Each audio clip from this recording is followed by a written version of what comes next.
Bismillahirrahmanirrahim. Sifat sidik, halaman 62, bagian sifat sidik. Kita baca bareng. Bismillahirrahmanirrahim.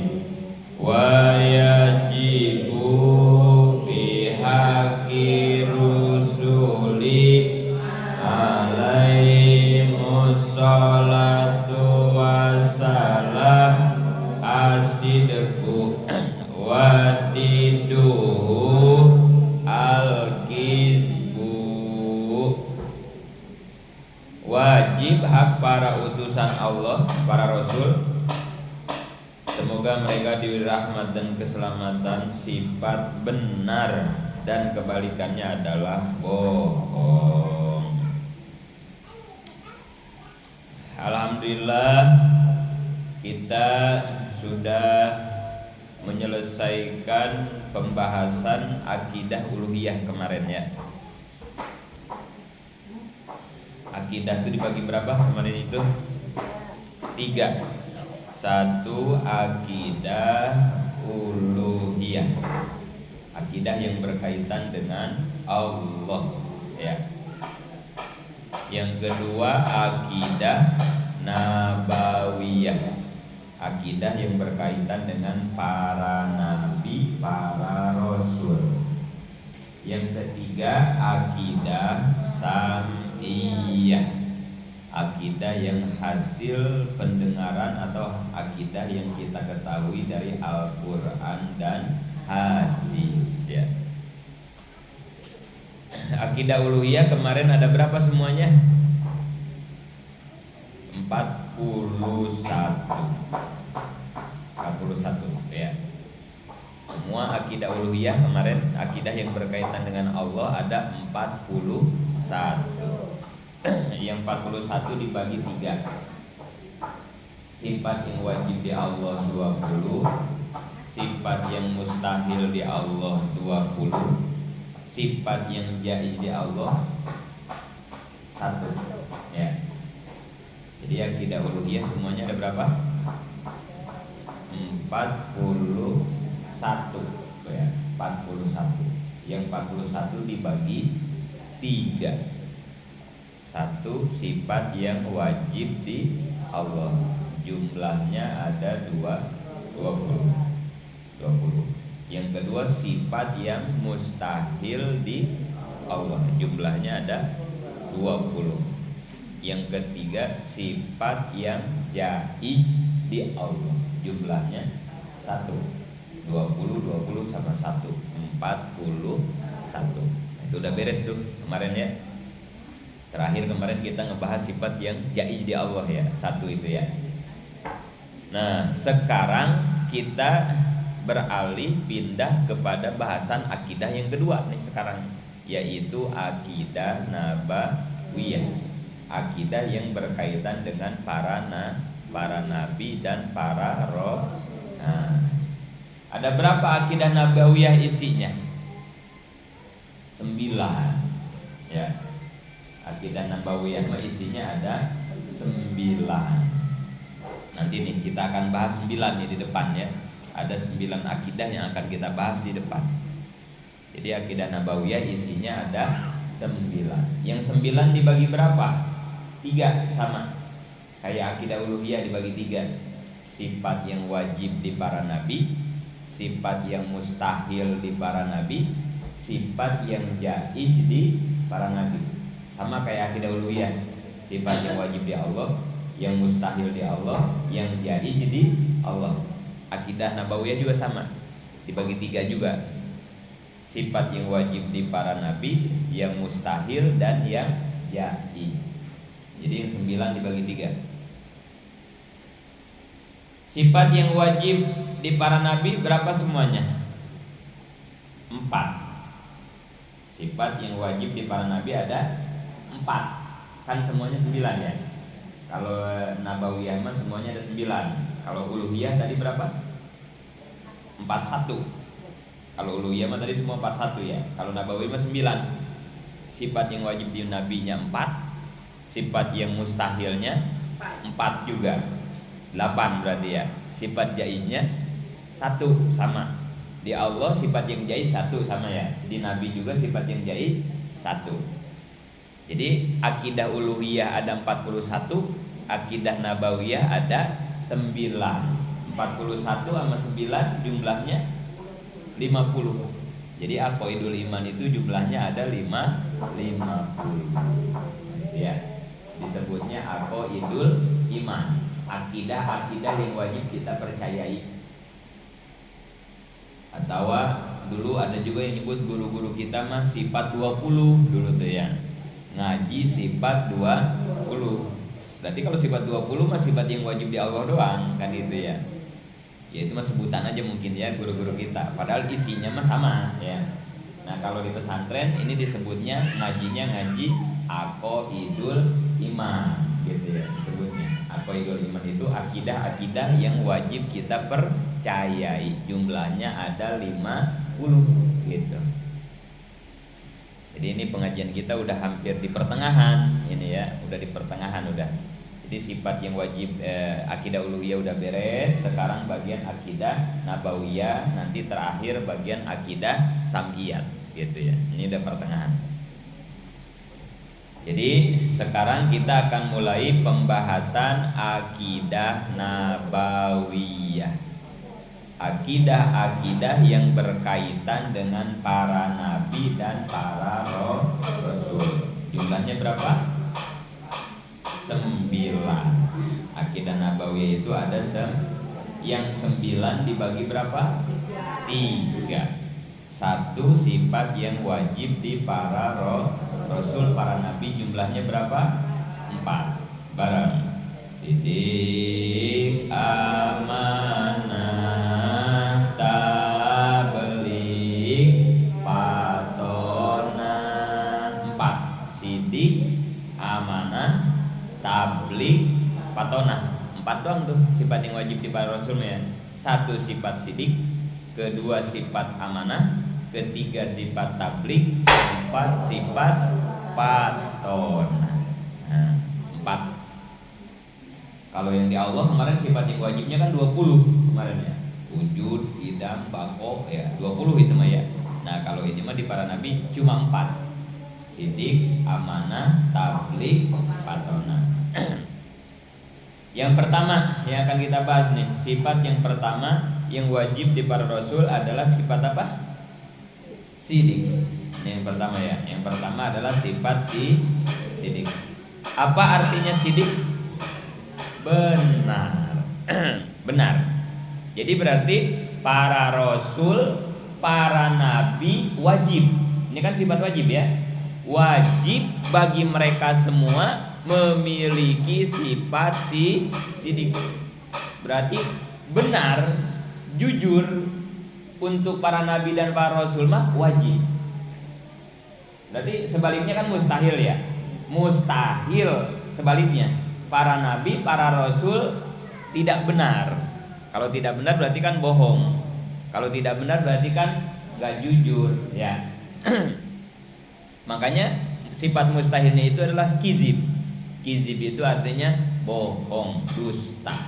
Ya, bohong, dusta. Kalau di kita ya. Sifat sidik ini wajib apa enggak di kita? Bagi kita ya. Sifat sidik itu wajib apa enggak bagi kita? Kita nih. Wajib enggak buat kita? Enggak wajib ya. Buat kita mah enggak wajib, hanya diperintahkan ya. Kita diperintahkan untuk benar, untuk jujur. Tapi kita banyak benernya apa banyak bohongnya? Ya wajar maksudnya kita mah ya, wajar. Tapi kalau bagi nabi, bagi para rasul mah wajib. Artinya apa? Para nabi mah, para rasul tidak akan pernah bohong, tidak akan pernah tidak jujur, tidak akan gitu ya. Sampaikan ya, ada ceritanya ya, Kangjeng Nabi ya, ada ceritanya. Masyhur cerita Kangjeng Nabi ketika ditanya oleh seorang nenek-nenek. Apa nenek-nenek nanya? Maone kali lah gitu ya yang nanya. Yang paling tua Maone kan di sini. Ada Ada lagi kah yang lebih tua dari Maone? Oh ini, mak ya. Nenek nih, nenek rajin setiap Senin ngaji, setiap tahajud duha, sholat, wah pokoknya ahli ibadah. Sedekah rajin, maulid rajin, wah rajin ahli ibadah ini mah. Nanya tuh ke Kangjeng Nabi, ya Rasul, ini kan nenek udah ibadah nih dari muda sampai udah tua begini nih, ibadah nih, sujud, ibadah udah ngaji apa aja udah ibadah. Kira-kira ini nenek masuk surga apa kagak? Gitu nanyanya nenek ke Nabi gitu ya. Kira-kira nih ya Rasul, nenek bakal masuk surga apa kagak? Gitu. Nenek-nenek itu namanya juga ya, ada aja pertanyaannya ya. Apa kata Kangjeng Nabi? Nek, di surga mah nggak ada nenek-nenek. Wah, nangis si nenek ya. Ya Allah, capek-capek ibadah, saya nggak bakal masuk surga, gitu tuh kata si nenek. Nangis dia ya. Nenek-nenek nangis. Dibilang oleh Kangjeng Nabi di surga tidak ada nenek. Lagi nangis begitu kata Nabi, kenapa nangis nek? Ya habis nenek capek-capek ibadah nggak masuk surga. Bukan begitu maksudnya nek.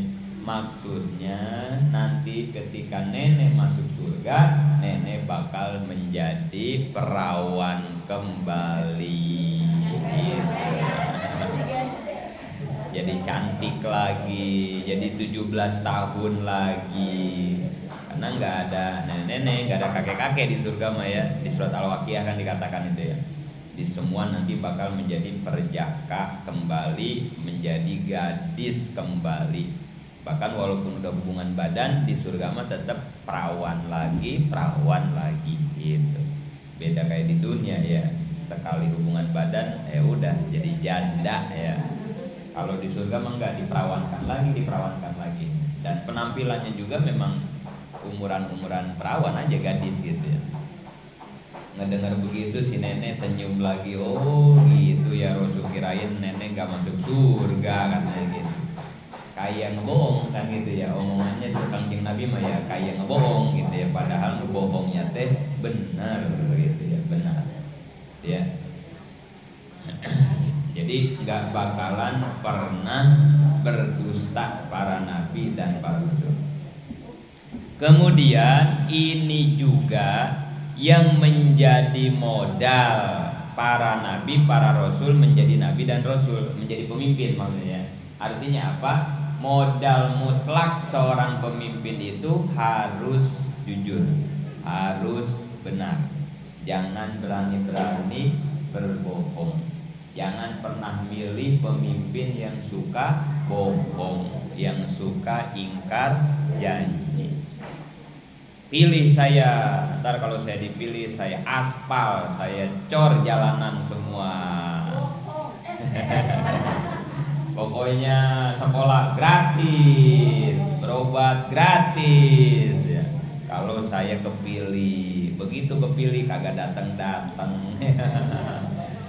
Wah udah pemimpin model kayak begitu mah udah dah ya, udah nggak bisa diandalkan ya. Karena ini syarat pertama ini ya, syarat mutlak pertama seorang pemimpin harus punya sifat benar, jangan suka ngebohong. Bahkan bohong ini termasuknya dosa besar ya. Bohong itu kan termasuknya dosa besar. Dosa besar ya berbohong itu. Dalam penjelasannya, nomor 1, ada sifat yang wajib adanya di Rasul sehingga akal goriji mengerti apabila mereka punya sifat tersebut. Ini mah jelas ya. Tidak mengerti akal kita kalau Rasul tidak punya sifat sidik. Sifat Rasul ini beda dengan sifat di Allah. Karena sifat di Rasul wajibnya muqayyad. Wajibnya sama ya, sama-sama sifat wajib. Cuman kalau di Rasul mah muqayyad, wajib karena telah diangkat Rasul oleh Allah. Sedangkan di Allah mah mutlak. Kalau Allah mah wajibnya wajib mutlak, bukan muqayyad. Kalau Rasul mah muqayyad. Muqayyad itu ada kaitan. Jadi wajib karena dia sudah jadi Rasul gitu ya. Jadi adanya sifat wajib itu karena dia diangkat jadi Rasul. Kalau di Allah mah enggak ya. Allah itu karena wajib karena udah jadi Allah, enggak begitu. Allah enggak begitu ya, jangan disamain begitu ya. Jadi Allah mutlak wajibnya, wujud mutlak, kidam mutlak gitu ya. Kalau Rasul mah punya sifat sidik karena dia jadi Rasul. Berarti kalau nggak jadi Rasul kan nggak kayak kita kan gitu ya, nggak wajib kita mah ya, hanya diperintahkan untuk jujur kita mah gitu, tapi nggak wajib. Dua, wajib hak Rasul artinya walau tidak ada yang percaya, Rasul tetap benar gitu ya. Jadi walaupun orang nggak percaya, ya kayak kangjeng Nabi ya, kangjeng Nabi kita ya, kangjeng Nabi Muhammad Sallallahu Alaihi Wasallam. Kan dari muda ya kangjeng Nabi yang dikompanyekan, yang dipublikasikan, yang ditawar-tawarkan kepada masyarakat Mekah saat itu, ini sifat sidik ya, itu ya Nabi itu ya. Jadi emang dari muda, dari kecil Nabi udah memperlihatkan kenabiannya dengan karakternya yang kuat, bahwa memang ini. Bahkan orang-orang kafir Mekah juga udah merasakan, udah menilai sendiri. Memang kan sampai dikasih gelar Al-Amin kan Nabi itu ya, punya gelar Al-Amin. Apa artinya Al-Amin? Yang dipercaya. Al-Amin itu ya, orang yang dipercaya. Berarti dia udah jujur banget Nabi mah gitu ya. Nabi nih kalau dagang nggak kayak kita ya. Nabi kalau dagang, kan Nabi kan dagang itu ya, diajak sama pamannya kan ya, Abu Thalib kan dagang ke Sam kan ya. Terus setelah itu kan Nabi ngedagangin dagangannya Siti Khadijah kan itu ya. Pedagang kan Nabi mah ya, dari muda emang dagang. Makanya kita juga ya disunahkan sebaik-baiknya usaha itu dua, yang paling berkah ya. Usaha yang paling berkah itu dua, satu dagang, kedua tani ya, dagang dan bertani. Yang ketiga ada lagi satu lagi, beternak kayak Maone itu, ternak kebo, ternak kambing gitu, barokah gitu ya. Itu bagus tuh usaha mereka kayak begitu tuh, bagus gitu ya. Nabi kalau dagang beda kayak kita.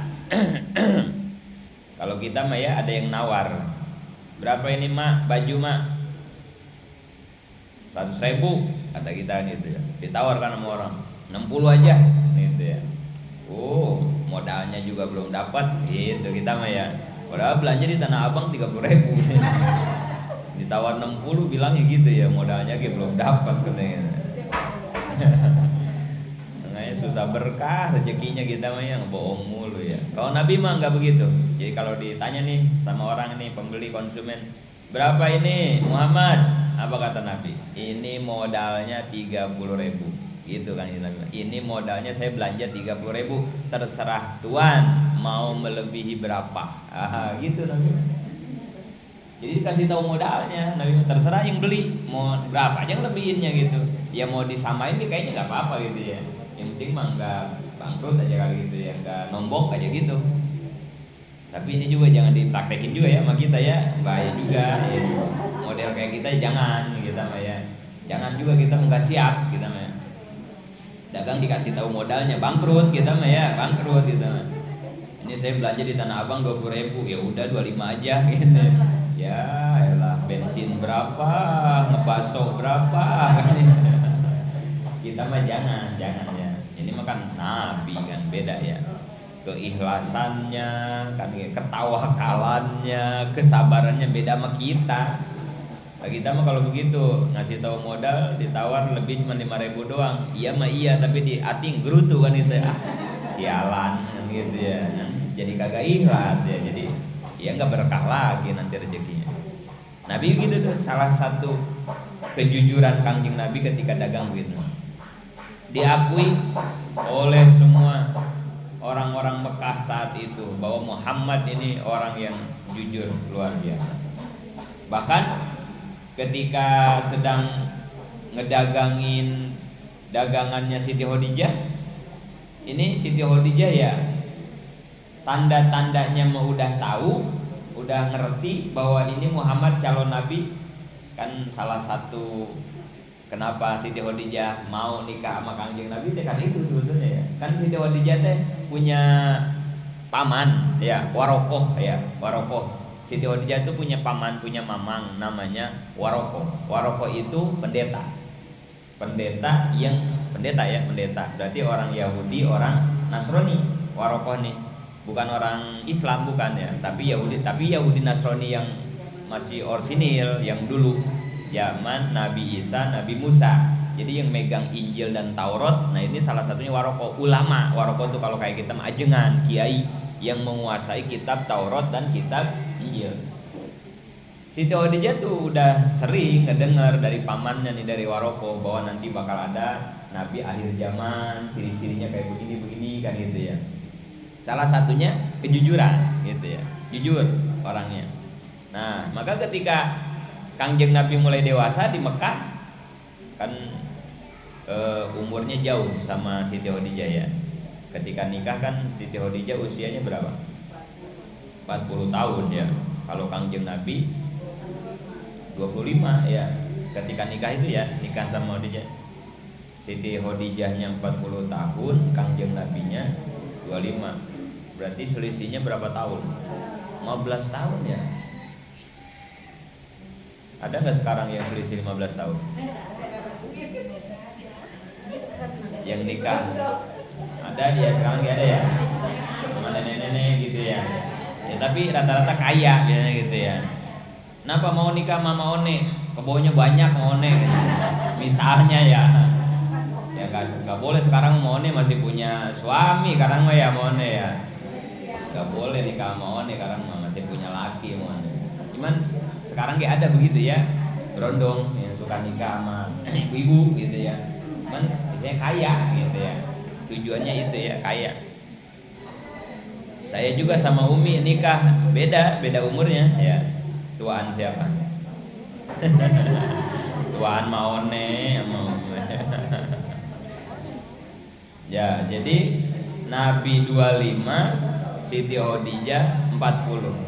Tapi walaupun Siti Khadijah 40 beda 15 tahun dengan Kangjeng Nabi, tapi itu di dalam keterangan dikatakan bahwa sepantar gitu ya, sepantar Nabi mah, jadi seimbang gitu ya, seimbang antara Kangjeng Nabi dengan Siti Khadijah walaupun beda 15 tahun. Jadi sama, dilihatnya itu sama gitu, enggak tuaan Khadijah, enggak gitu, sama. Maka kata para ulama, Siti Khadijah itu adalah salah satu istri yang pandai mengurus diri, menjaga dirinya gitu. Sehingga walaupun umurnya terpaut 15 tahun dibanding dengan Nabi yang masih 25 lah gitu, yang masih bujangan, tapi kelihatannya ketika branding kayak seumuran gitu, kayak seumuran, enggak kayak ibu jalan sama anaknya, enggak kayak kakak jalan sama adiknya, enggak, kayak suami istri aja seumuran gitu. Maka dari sini ulama sepakat bahwa Ibunda Siti Khadijah itu adalah wanita yang pandai menjaga diri, merawat diri gitu. Walaupun umurnya lebih tua tapi kelihatannya kayak sama aja gitu. Itu Siti Khadijah udah tahu tanda-tanda kenabian Kangjeng Nabi itu udah tahu, cuman masih tanda tanya kan itu ya. Nah, salah satunya ketika disuruh dagang di utus mata-mata yang suruh nemenin Kangjeng Nabi, namanya Maisaro ya. Maisaro ya. Maisaro itu cewek apa cowok? Itu teh pembantu ya, pembantunya Siti Khadijah yang disuruh memata-matai. Maksudnya supaya mantau, ini Muhammad nanti kamu lihat gerak-geriknya.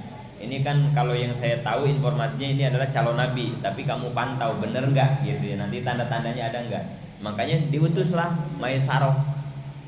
Maisaro itu cewek apa cowok?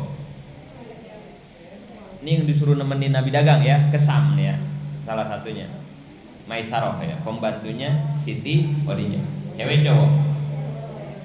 Di kita ada nggak nama Maisaro? Cewek apa cowok?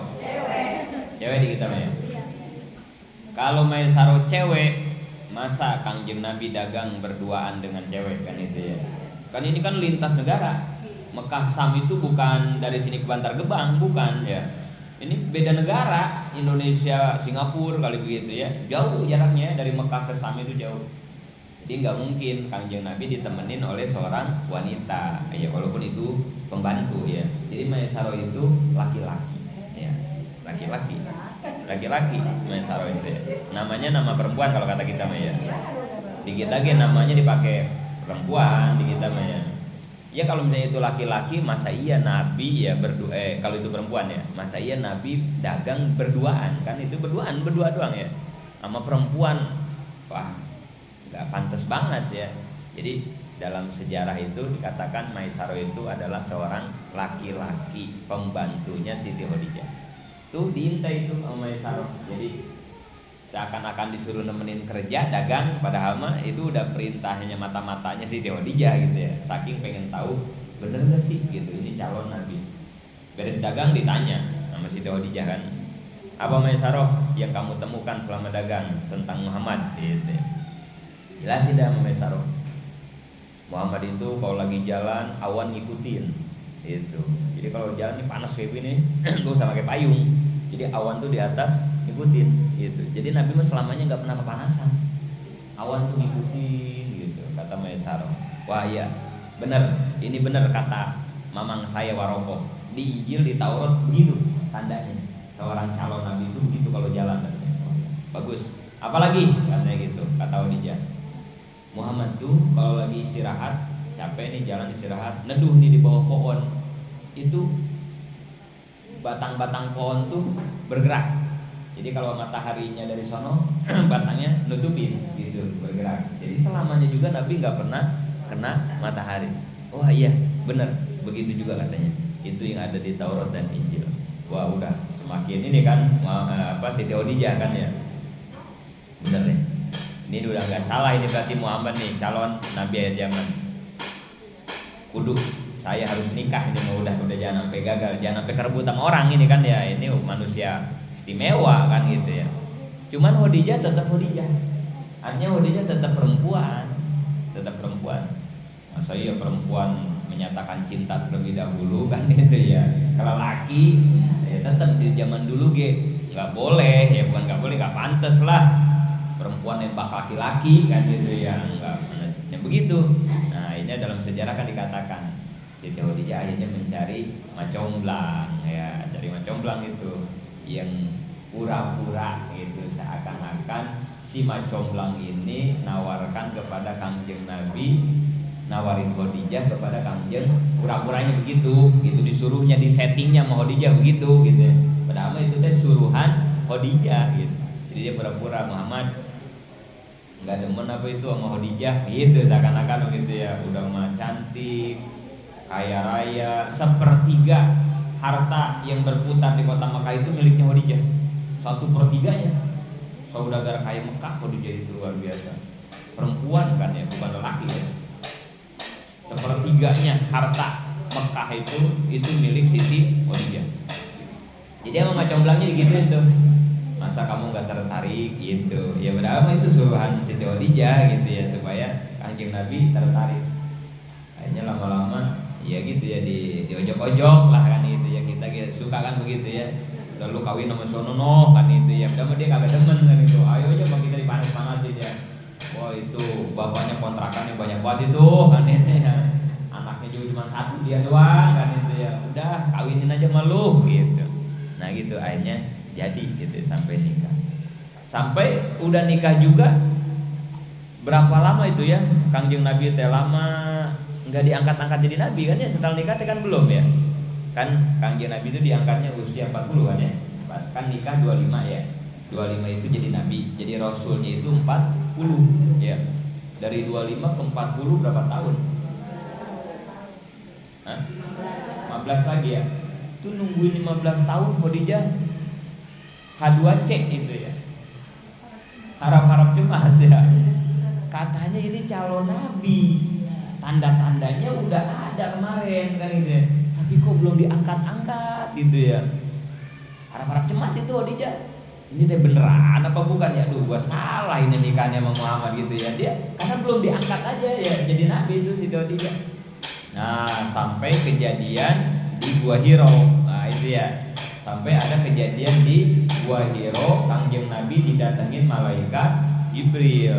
membawa wahyu pertama, Iqra, gitu ya.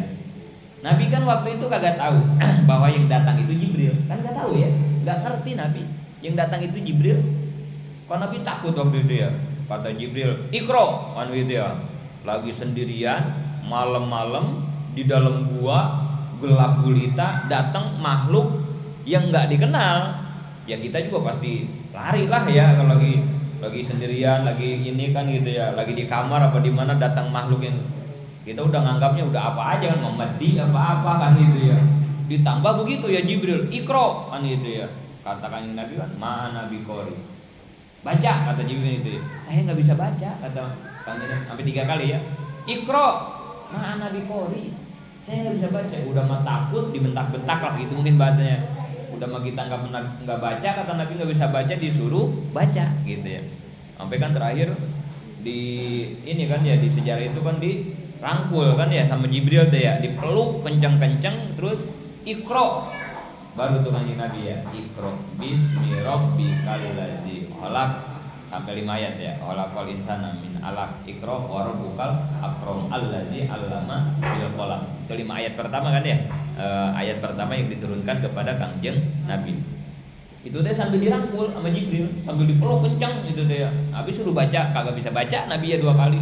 Oh, dipeluk kencang. Nah, itu diajarin tuh ayat yang tadi. Begitu pelukan Jibril dilepas, Nabi langsung lari. Lari dari Gua Hiro kan ya, langsung bergegas keluar kan ya. Lari pulang ke rumahnya, ke Siti Khadijah. Di dalam keterangannya ya sampai ngegetar kanjeng Nabi ya, menggigil ketakutan ya. Ada makhluk yang tidak dikenal nyuruh baca, Nabi kagak bisa, sambil Nabi dipeluk kencang. Makanya sampai di rumah teh jamiluni gitu katakannya Nabi ya. Selimuti aku ke Khadijah kan gitu ya. Selimuti aku, saking waduh ketakutan gitu ya. Nah, ketika Nabi ketakutan begitu, udah diselimutin sama Siti Khadijah ya, itu di kamar ya, udah diselimutin, udah ditenang-tenangin dah. Kalau kata kita mah minum dulu kan, enggak ada dikasih air hangat, teh hangat apa aja lah biar tenang dulu kali ya sama Siti Khadijah ya. Udah tenang, baru ditanya sama Siti, ada apa wahai suamiku gitu, kok ini kamu kelihatannya panik banget, takut banget gitu ya. Ini juga contoh nih, yang kedua nih ya, buat ibu-ibu ya, contoh bahwa seorang istri itu sama suami harus pandai menenangkan. Tadi yang pertama ya, Khadijah itu pandai menjaga diri. Tadi yang pertama ya, walaupun umur 40, Nabi 25, tapi kelihatannya kayak sama aja kan itu kayak rumah. Nah, yang kedua ini nih, kelebihan Ibunda Khadijah tuh. Jadi ketika suami ada masalah, lagi panik, dia hadir, duduk di samping suami, kemudian menenangkan. Coba model kayak kita ya, kalau punya laki kayak begitu ya, jam 2 pulang ngos-ngosan, ketakutan kan gitu ya. Wah, lu makanya lu jangan main malam mulu, lu kata gua juga tidur. Dari maghrib gua kasih tahu lu jangan keluar. Habis kita laki pulang diomelin, lagi habis dibegal apa kan gitu, kagak ngerti ya. Khadijah enggak ya. Nabi itu ditenangin, diselimutin, ditenangin. Nah, udah tenang baru tuh ditanya, emang ada apa wahai Rasul, wahai suamiku? Belum jadi Rasul ya, wahai suamiku. Nah, ngomong tuh kanjeng Nabi, tadi aku ketika di Gua Hiro kedatangan makhluk aneh dah. Emang nggak tahu ini Jibril, nggak tahu. Nabi belum dikasih tahu itu Jibril dan itu wahyu, nggak tahu. Karena emang salah satu ciri seorang Nabi Rasul itu harus lugu. Lugu itu apa ya kalau kata kita ya? Polos kali begitu ya. Bukan seorang pemikir. Nabi itu nggak boleh memikir gitu ya, nggak boleh. Nabi itu mikir besok gimana ya, ini nggak boleh. Seorang Nabi itu nggak boleh begitu. Kalau yang suka mikir, suka berencana mah itu mah maklar tanah kayak gitu kayak. Besok gua ngejual tanah siapa ya? Besok gua itu mah nggak bisa itu mah. Jadi pemimpin nggak bisa orang kayak gitu. Pemikir, orang yang kritis nggak boleh. Nabi Rasul mah harus lugu. Wa ma yantiqu anil hawa in huwa illa wahyu yuha. Jadi apa yang diucapkan Nabi mah atas dasar wahyu. Gak boleh Nabi itu mikir, entar dulu ya, apa ya, nggak boleh. Nabi pokoknya apa yang kata Allah wahyu baru ngomong, kata Allah ke kanan kanan, begitu aja seorang Nabi. Jadi sampai Jibril datang aja kagak tahu bahwa itu Jibril. Tapi Khadijah ngedengar cerita ini senyum. Khadijah mah, nah, ini tanda-tandanya nih datang lagi nih. Khadijah udah tahu dari pamannya, dari Warokoh, bahwa nanti calon Nabi akhir zaman itu bakal kedatangan malaikat gitu, membawa wahyu. Nabi mah kagak tahu. Yang tahu malah Siti Khadijah. Khadijah juga tahunya dari seorang pendeta, dari mamanya, bayangin. Karena kan di Taurat, di Injil, calon Nabi akhir zaman kan udah diceritain kan itu ya. Kayak sekarang nih, nanti kan bakal turun Imam Mahdi, kiamat ya. Nanti kan kiamat bakal turun Imam Mahdi kan ya.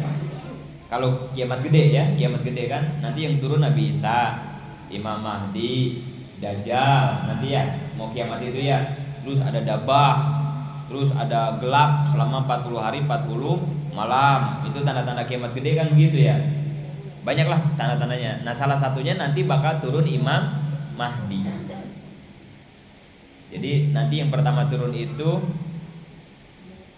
Dajjal dulu. Dajjal dulu turun. Dajjal dulu apa Imam Mahdi dulu ya? Dajjal. Dajjal dulu, Dajjal turun. Dajjal ngacoin alam semesta nih, ngacoin dunia Dajjal ya. Karena misi Dajjal itu kan nanti satu, membuat orang menjadi tidak beriman, kan begitu ya. Ingat, Dajjal itu bukan nama orang. Ya. Dajjal itu bukan nama orang. Itu adalah titel, sebutan untuk seseorang. Dajjal itu sebutan aja lah gitu. Artinya apa Dajjal itu? Orang yang banyak bohongnya. Dajjal itu ya, artinya orang yang banyak bohong. Karena Dajjal itu nanti nih, dia itu nguji iman seseorang nanti nih kalau Dajjal turun ya. Kalau kata Dajjal ini madu, padahal itu adalah racun. Tapi kalau kata Dajjal ini racun, padahal itu madu. Ini tukang bohong Dajjal tuh begitu ya. Kalau kata Dajjal kamu pasti masuk surga, berarti itu orang lagi tawarin masuk neraka. Kalau kata Dajjal kamu ke neraka, berarti itu ya. Makanya kata Nabi, nanti di akhir zaman ketika Dajjal turun, tidak ada satu orang pun yang bertemu Dajjal kecuali dia jadi orang kafir. Saking kagak kuatnya menahan godaan ujian dari Dajjal. Makanya kita ya dalam tahiyat ngedoa terus ya. Allahumma inni a'udzubika min azabil qabri wa min azabin nar wa min fitnatil mahya wa min fitnatil mamat wa min fitnatil masihid dajjal. Ya Allah, lindungi, selamatkan kami salah satunya dari fitnah dajjal. Fitnah itu apa? Apa fitnah? Diomongin doang sama kita ya, fitnah ya. Apa fitnah? Fitnah itu mah fitnah, gitu kita kalau ngomong ya. Fitnah itu mah fitnah, gitu ya. Apa itu fitnah? Bohong. Bohong ya. Kalau kata kita mah ya, walu fitnah. Kan itu ya. Walu fitnah, gitu ya. Ya sesuatu yang nggak benar ya. Tapi yang lebih pasnya mah fitnah itu adalah ujian. Fitnah itu adalah ujian gitu ya. Ya kita kalau difitnah berarti lagi diuji gitu ya. Kita nggak ngambil kok dibilang ngambil, berarti kan kita difitnah gitu ya, bahasa kitanya kan gitu ya. Diuji. Berarti fitnah Dajjal adalah ujian yang datang dari Dajjal. Itu seberat-beratnya fitnah. Seberat-beratnya fitnah itu nanti fitnah Dajjal. Tadi kata Nabi, nggak ada orang yang ketemu dengan Dajjal kecuali dia pasti jadi orang kafir. Kecuali satu orang pemuda. Bukan pemuda, ini anak-anak nih kayaknya nih dalam hadisnya. Cuman dia satu-satunya orang yang ketemu Dajjal tetap megang teguh kepada keimanan. Di hadisnya ada ini Mbak ya. Ketemu itu bocah, ditangkap sama Dajjal, dicekek, dipegang, ayo kamu mau percaya nggak sama saya? Dajjal ini kan udah kayak Tuhan. dia punya gelar Masihid Dajjal. Dajjal itu sebutan karena dia tukang bohong, Masih itu ininya, kelebihannya, gelarnya Masih. Masih itu apa? Tukang megang. Masih itu artinya tukang ngusap. Masih, masaha bahasa Arab, tukang ngusap, tukang megang. Apa yang dipegang Dajjal, apa yang ditunjuk Dajjal, terwujud kejadian. Orang sakit, pegang, sembuh. Oh, ini sakti-saktinya Dajjal. Lagi panas, orang pengen hujan, tunjuk langit, hujan. Lagi hujan gede, lagi hajatan, aduh biar berhenti nih sama Dajjal, tunjuk berhenti. Itu hebat-hebatnya Dajjal itu ya. Orang 30 tahun nikah nggak punya anak, diusap aja sama Dajjal, langsung saat itu juga, nggak pakai 1 bulan 2 bulan, 9 bulan langsung. Iya benar, kesaktian Dajjal begitu. Orang buta usap sembuh, melek. Masih kehebatan yang Allah berikan ke Dajjal. Karena Dajjal itu tadi ya, bukan nama aslinya itu adalah Musa. Nama asli Dajjal itu Musa. Samiri nama kampungnya. Makanya kita kenalnya Musa Samiri. Ya, itu nama Dajjal kan ya, Musa Samiri. Samiri itu nama kampung, kampungnya Samara, nama kampungnya. Namanya Samara, disebutnya jadi As-Samiri gitu ya. Kayak kita nih, kita orang Bekasi kan ya, atau orang Banten. Orang Banten nih Kiai Banten. Makanya kalau dikasih gelarnya Al-Bantani kan gitu ya. Orang Tasik At-Tasiki. Nah kan gitu ya. Dia orang Samara kampungnya, maka As-Samiri kan gitu ya. Kalau orang Cibitung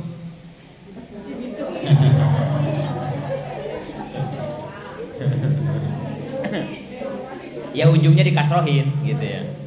Jadi nama aslinya Musa, nama kampungnya Samara, makanya namanya jadi Musa As-Samiri gitu ya. Di Al-Baqarah itu ada ya cerita Nabi Musa gitu ya.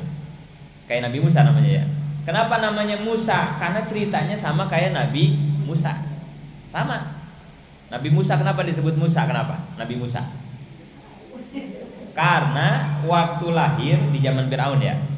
Kata Firaun, setiap ada bayi laki-laki, ini kan bisikan dari penyihir ini ya, dari kalau sekarang mah One Team Press, Dewan Pertimbangan Presiden. Itu Firaun juga sama dulu kan, punya One Team Press ya, tukang sihir semua dia mah ya. Ada tukang sihir yang ngasih ramalan bahwa nanti kerajaanmu akan hancur oleh seorang laki, gitu kata tukang sihirnya. Ya maksudnya Nabi Musa. Makanya saat itu dia langsung bikin kepres, kalau sekarang mah ya, keputusan presiden. Kata Firaun, setiap ada perempuan ibu-ibu lahir anaknya laki, bunuh. Saking takutnya Firaun ada yang mau ngancurin kerajaannya kan ini.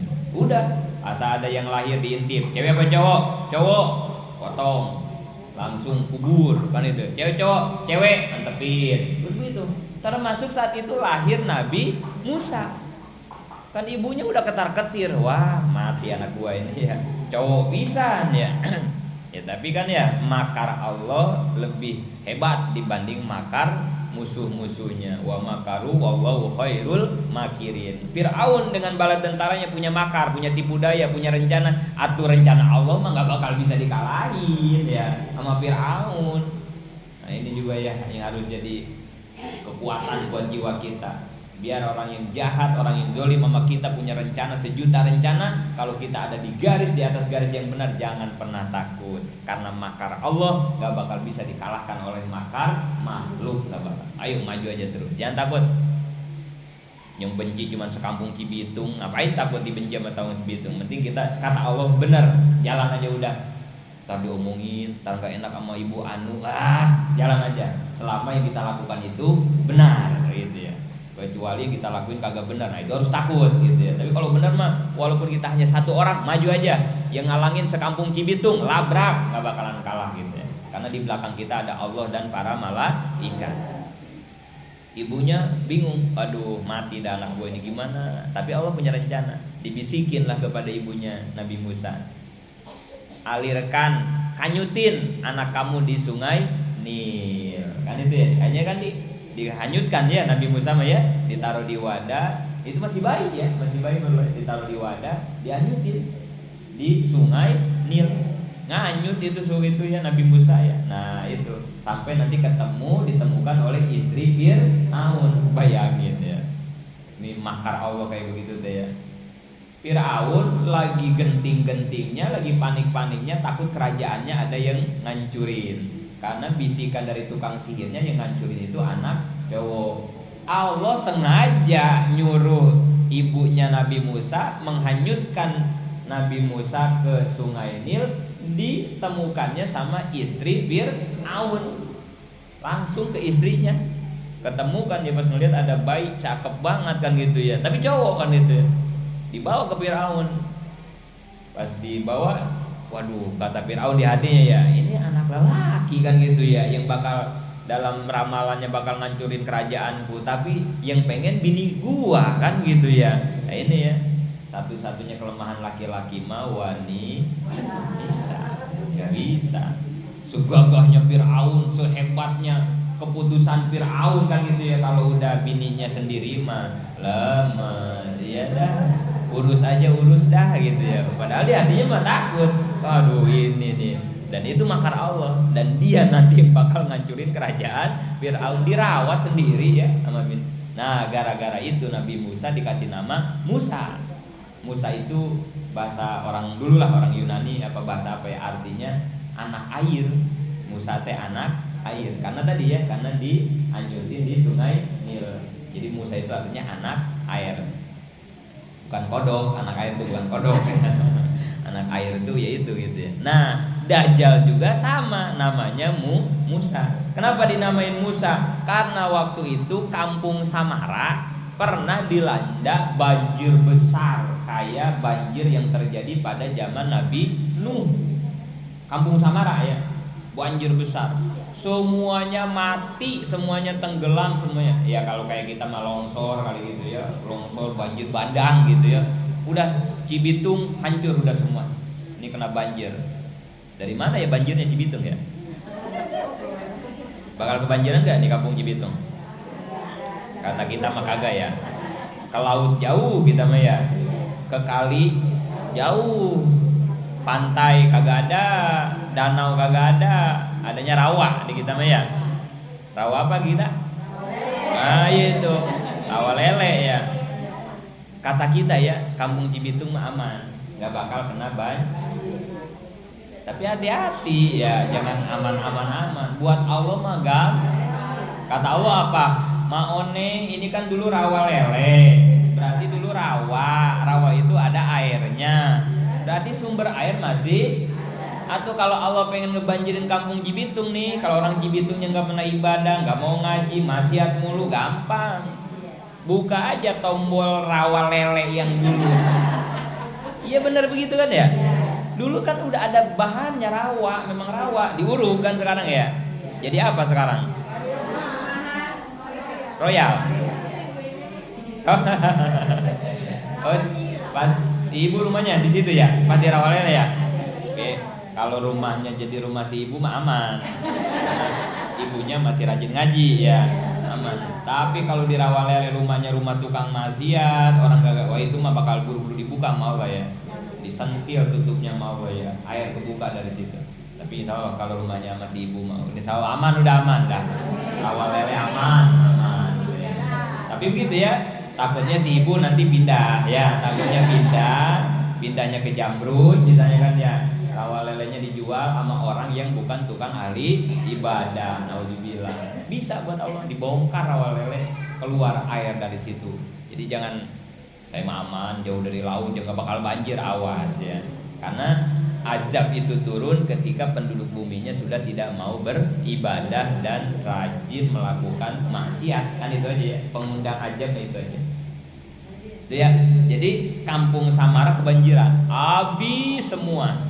Ketika banjir gede itu Allah mutus malaikat. Kata Allah, "Noh, ada satu anak noh, lagi apung-apungan kebanjiran, masih anak nih, masih bayi nih, Dajjal.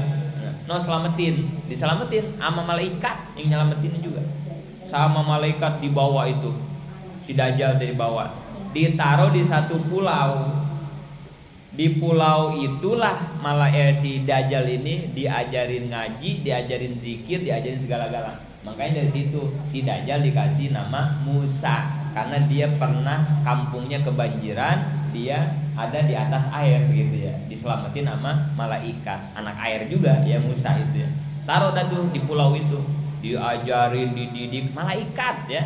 Bukan kayak ibu-ibu ngajinya sama saya Ustadz Jenal misalnya, bukan. Ini kelasnya udah kelas malaikat yang kalau jikir, nih Dajjal nih kalau jikir, kita mah jikir lai-lelo gitu doang ya. Jikir Dajjal mah sampai ngapung ke langit. Dajjal saking hebat-hebat ilmunya ya. Kalau jikir sampai ngapung dia mah ke langit. Aduh yang ngajarinnya malaikat gurunya ya. Lah ibu-ibu mah saya diajarin jikir tidur. Ya gurunya tukang tidur maksudnya gitu ya. Lah muridnya juga ngorok kan gitu. Lah ini malaikat. Makanya Dajjal ilmunya Masya Allah. Jadi jangan dikira ya Dajjal itu orang bodoh, bukan. Orang ahli zikir, ahli ibadah, Islam. Cuman karena ketinggian ilmu. Ini ada juga nih ceritanya nih kalau ditarik ke belakang. Ada lagi ya, kenapa Dajjal dia ngajarin malaikat, padahal kan ya, tapi jadi Dajjal kan gitu ya. Padahal dia ngajarin malaikat, ilmunya juga udah luar biasa, zikir ibadahnya loh. Tapi kenapa jadi Dajjal? Nah ini ada nih cerita sebelumnya yang tadi kelewat gitu ya. Tapi kan dikarenakan udah jam 10 ya mohon ya. Nah, nanti ini bersambung di episode berikutnya. Mudah-mudahan mohon panjang umur, sehat. Saya juga sama biar sehat panjang umur ya mohon ya. Biar kita semuanya masih tetap bisa ngaji, belajar. Amin ya Allah ya Rabbal alamin. Infak Senin sekarang masuk 200.000. Jadi jumlahnya 11.450.000. Alhamdulillah. Mudah-mudahan diterima, dibalas dengan balasan yang